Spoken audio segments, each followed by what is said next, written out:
So we are supposed to discuss the new chapter today, that is structure of atom. In our previous chapters, we have discussed about the matter. What is matter? Anything which occupies space and has mass. That is what is the smallest particle of which matter is made up of is atom. It is the smallest entity which has the independent existence, right? Is the atom. Now, here in this chapter, it is the building block.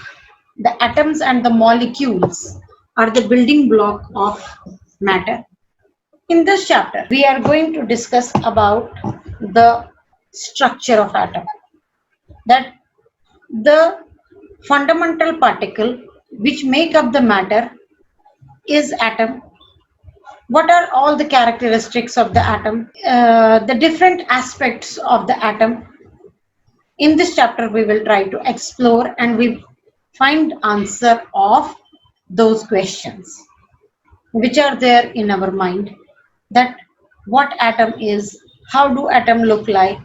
If it is not visible to our naked eye, how can we come across so many things about the atom? So let's start with the new chapter, that is structure of atom, the fundamental particle of matter.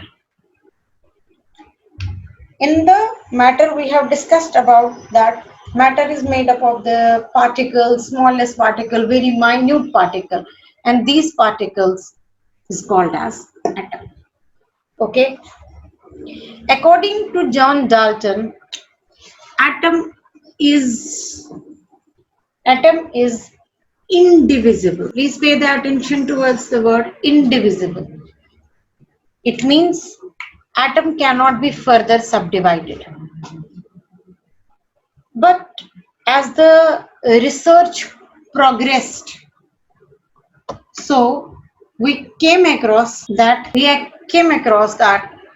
atom is not indivisible, it is divisible. It can be further subdivided. Atom has various subatomic particles, and these subatomic particles are known as electron, proton, and neutrons. Right? So, what is atom? Atom is the fundamental particle of matter, and atom can be subdivided into electron, proton, and neutron. Right? Okay. But what are these electrons, protons, and neutrons? We have to find. Well, electrons, protons, and neutrons are the charged particles. What are these charged particles? Let me tell you one thing, that if you rub a plastic pen against your head, if you rub the plastic pen against your head and uh, then try to just attract the few pieces of paper, you will see to it that the pen which you have rubbed against your hair, it will start attracting the pieces of paper. Right? Yeah, you can see that when you wear the shirt, here at the collar and the cuffs are too dirty. Why? Because when you rub the two bodies, what they will tend to develop? They tend to develop the charge, and the charged particle attract dust. So what is, just a moment. Okay, I have told you that the atom is the basic fundamental particle of matter, and atom can be further subdivided into subatomic particle like electron, proton, and neutron. But what are these electrons, protons, and neutrons? These are the charged entities. These are the charged particles. These are the charged particles. As you know that in electricity we are having two types of charge. One is positive charge and one is negative charge. Now, if electron, proton, these are the charged particle, then they must have either they must be either positively charged or negatively charged. So, as I discussed with you, atom is the fundamental particle of matter. Atoms can be further subdivided into electron, proton, and neutron, right? What are electron and proton? These are the charged particle. If they are the charged particle, then they must be either positively charged or negatively charged. Yes, electron is negatively charged, whereas proton is positive in charge. Protons are positively charged particle, whereas the neutron has no charge, it is neutral.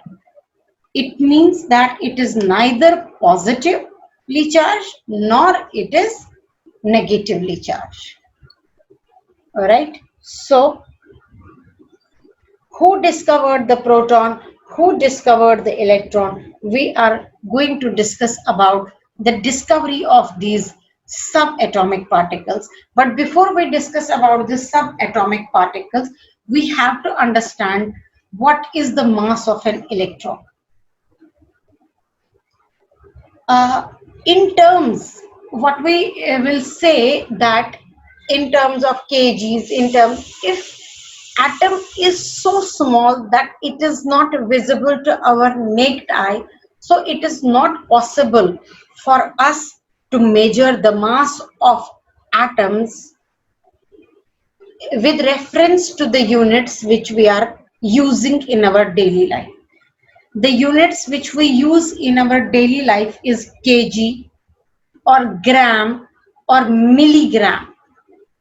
But the substance which is not visible to the naked eye, although it has some mass, but how is it possible that we can compare it with that mass which we use in our daily life?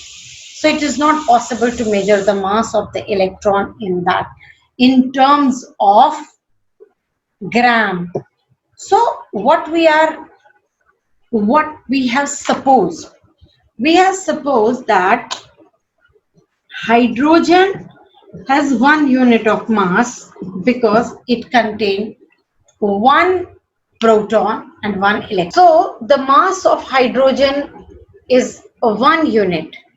Rest everywhere we can compare the mass. We have considered that, let's consider that the mass of hydrogen is 1 unit. Rest we can compare with the hydrogen. Later on, once we come across that how the electron was discovered, at that time I will then discuss about the mass of the electron with reference to the hydrogen. So first subatomic particle which we are going to discuss about, that how it was discovered, was discovery of electron which was done by J.J. Thomson. Alright, 1897. Let me go to the next slide so that I can just find out that maybe. Okay, Thomson model of an atom.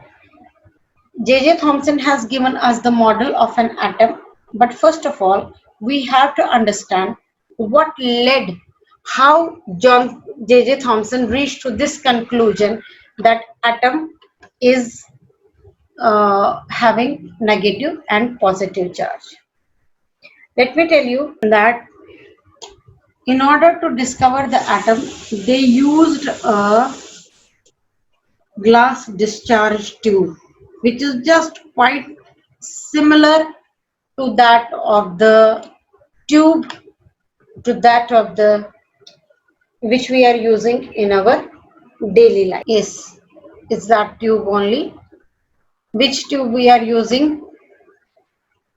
The rod which we are using just to illuminate the our rooms. We use the rod the same manner that they develop a glass tube.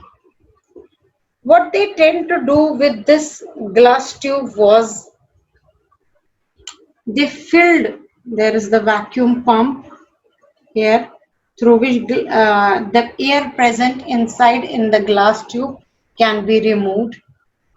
Then there is the way through which the air can be pumped in, right? And then what they tend to do, they fill the gas at very low pressure, at very low pressure. The gas uh, in this discharge tube was filled with very low pressure, under very low pressure. Then what happened? And they subjected it to the very high voltage of nearly 20,000 volt. Right? Once the electricity passed through this gas, which was at very low pressure, it was 0.001 mmHg. That is comparing to the atmospheric pressure, its pressure was very low. Then that gas was subjected to high pressure. Once that gas was subjected to high pressure, there was the glow. As I've told you, the end which is connected to the negative is called as cathode, and the one which is connected to the positive is called as anode. Right? What happens? He subjected it to the very high current. Once the current passes through the gases, there was a glow which was emitted by cathode. The glow was emitted by the cathode. He used a discharge tube having a cathode and an anode. Okay, so here the glow begin from the cathode terminal and ends at the anode terminal. As the glow was given by the cathode, so he called them as cathode rays. He called them as cathode rays. Then how the charge of these cathode rays was found out? He subjected it to the electrical field test. Applied the positive field as well as negative field. He applied the positive and the negative field across this discharge tube. Then what has happened, that the cathode rays which were moving towards the positive terminal, that's towards the anode, instead of going towards the anode, what they tend to do? They tend to move towards the positive terminal. Instead of moving towards the negative terminal on at the same level, they move towards the positive. So from this he could conclude that the nature of the cathode rays must be negative. Why? Because in electricity we always know one thing for sure, that the like charges repel and unlike charges attract. Like charges repel and unlike charges attract. Here what happened in this experiment, which was conducted by J.J. Thomson, he saw a glow coming out from the cathode terminal, so he named these rays as cathode rays. In order to find out the nature of the cathode ray, he applied the electrical field, and he came across that he come across this observation that the cathode rays were moving towards the positive terminal, from which he could easily conclude that the cathode rays must be negative in nature. The cathode rays must be negative in nature. Why they were negative in nature? Because as we know that as we know that that in electricity in electricity the like charges repel and unlike charges attract. So he said that bending of cathode ray is due to negatively charged particle, which he named as that of electron. He said that there is the bend in the cathode rays once I applied the electrical field, and the bend is towards the positive terminal. So from this I conclude that the bending of the cathode ray is because of the presence of negative charged particle known as electrons. Why? Because in electricity like charges repel and unlike charges attract. So they must be negative charge. Why? Because they are attracted towards the positive charge. Right? So this was how the J.J. Thomson discovered that atom is made up of the particle, which is which he called as electron, which are negatively charged. Now then he proposed that, what is there on your screen, he proposed then the model of atom. That okay, if he considered that, if he was able to prove that atom is having the electron in it, right? Atom is having the electron in it, which are negatively charged particle.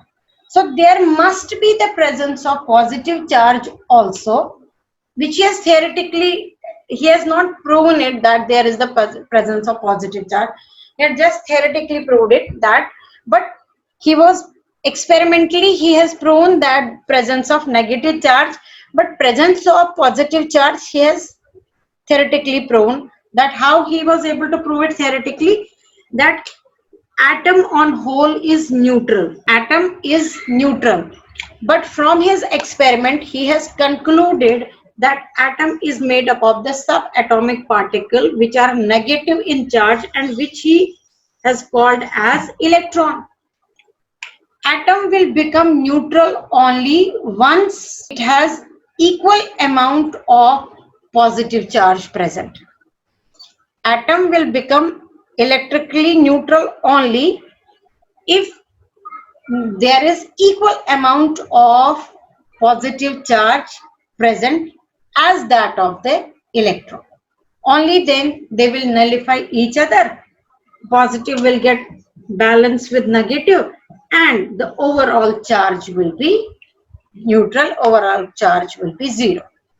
So he came across that, okay, atom has two components. One is electron, which he discovered experimentally. Yes, the presence of electron. But then theoretically he proved that there is the presence of positive charges also, which are balances each other's impact, so that overall charge present on the atom is neutral, on atom is zero. So now question was how the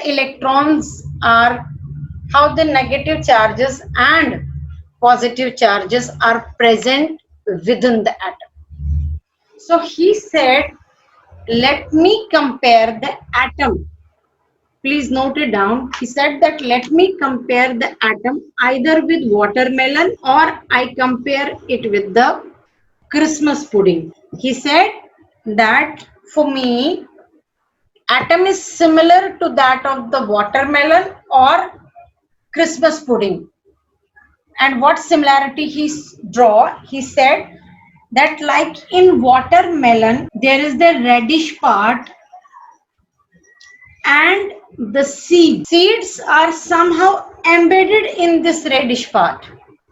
Seeds are embedded deep within in this reddish part. In the same manner, there in an atom, there is the presence of positive charge, just like watermelon has the reddish part in which the seeds are embedded.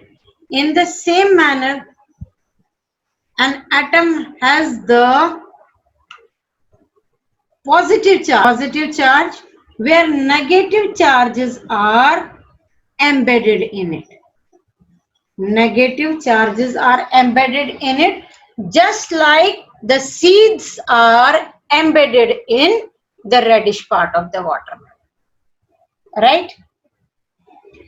Or he said that compare the atom with the Christmas pudding, where the jelly-like substance, jelly is the positive charge in which the dry fruits in the jelly, there are dry fruits embedded. In the same manner, there is the positive charge can be compared with the jelly and the dry fruits can be compared with the negative charge.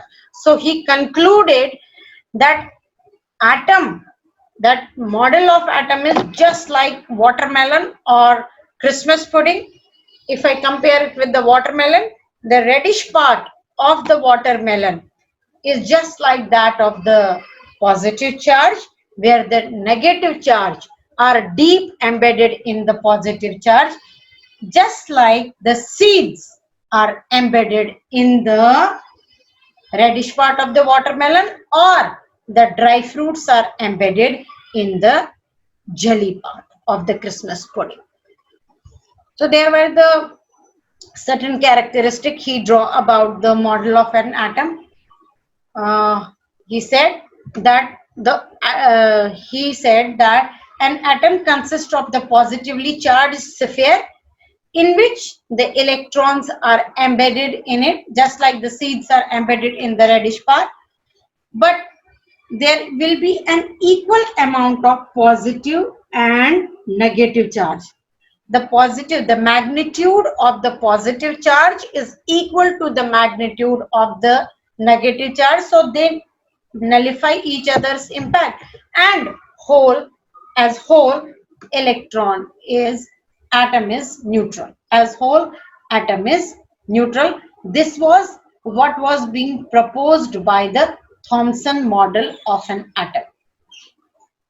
But later on, as the research progressed, his model of atom was proven wrong.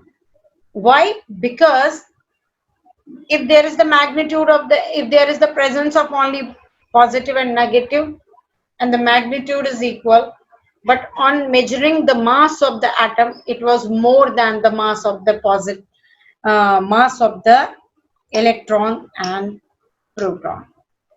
So then come another.